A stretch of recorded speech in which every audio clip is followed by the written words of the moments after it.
आज मित्रों, लोकसभा के चुनावों की तारीख तय हो गई है और चुनाव आयोग ने प्रेस कॉन्फ्रेंस के माध्यम से आज सारा शेड्यूल घोषित कर दिया है। स्वाभाविक रूप से हम सब लोग इंतज़ार कर रहे थे बेसब्री से चुनाव आयोग तारीखें तय करे और उसके मुताबिक हम अपनी तैयारियों को आगे बढ़ा करके काम करने में जुटें। मुझे इस बात को लेकर के हिमाचल के संदर्भ में मुझे ये जरूर कहना है, अब की बार का ये चुनाव अलग परिस्थितियों का चुनाव है एक तरह का, और शायद ही इस प्रकार की परिस्थिति हिमाचल प्रदेश में कभी पहले रही होगी, जहां पूरे देश भर में चुनाव आयोग ने 26 विधानसभा के जो उपचुनाव हैं उनकी भी तारीख घोषित की, जिसमें हिमाचल प्रदेश की भी जो 6 सीटें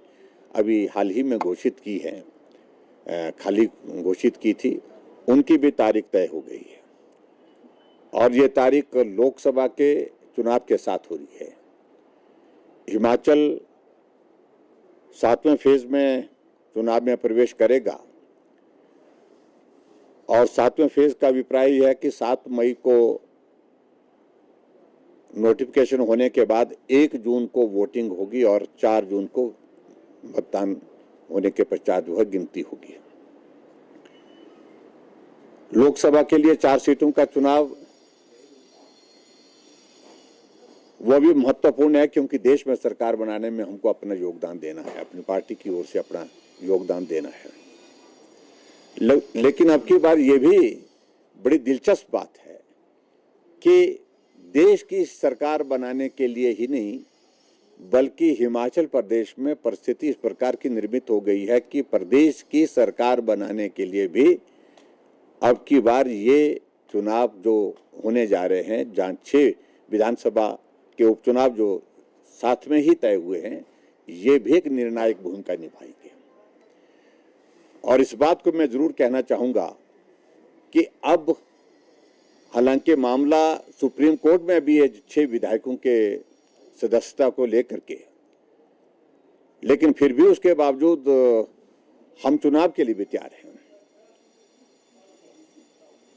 कानूनी तौर पर इसमें क्या आने वाले समय में परिस्थिति बनती है, क्योंकि 18 तारीख को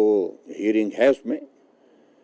लेकिन इतना मैं जरूर कहना चाहता हूं कि अगर चुनाव साथ हुए, देश में भी भारतीय जनता पार्टी की सरकार बनेगी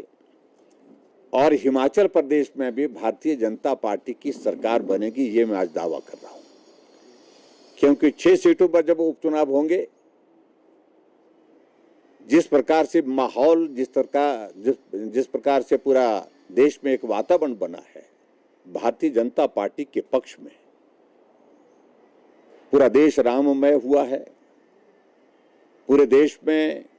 इस चुनाव में ये दीवार पर लिखी हुई इबारत है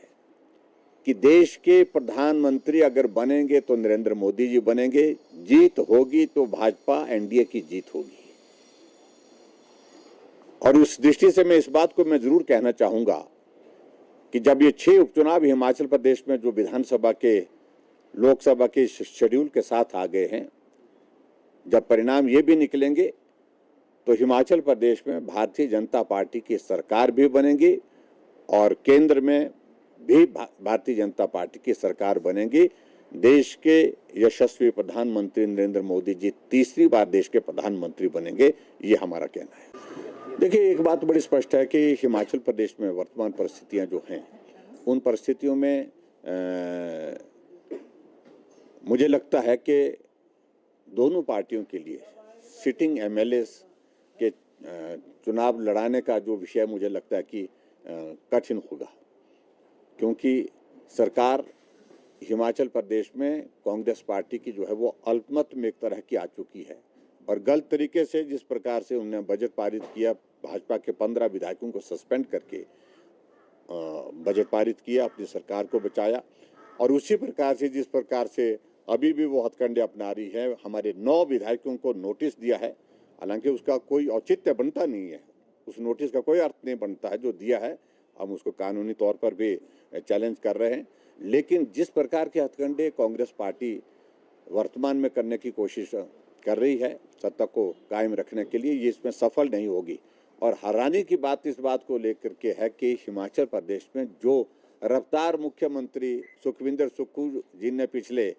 2 हफ्ते से पकड़ी हुई है, जब से हिमाचल प्रदेश में उनकी सरकार एक तरह से अल्पमत में आ गई है, एक एक दिन में 2-2 बार कैबिनेट की बैठकें करना, एडवाइजर तो पहले उनने कैबिनेट रैंक के साथ विराजमान कर दिए थे, ओएसडी कर दिए, अब ओएसडी प्रोटोकॉल में के लिए भी पद ये निर्धारित कर दिए,